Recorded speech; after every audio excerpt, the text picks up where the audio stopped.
Alright, ladies and gentlemen, driving the solar car. This is actually a surreal experience.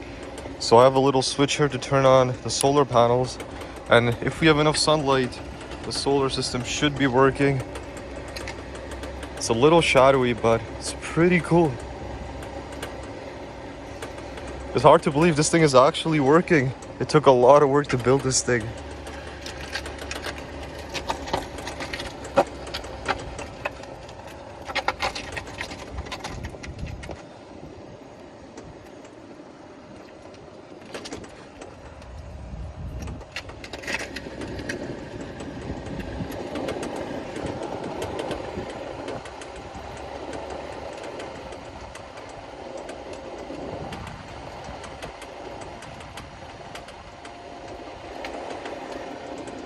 This is actually really cool.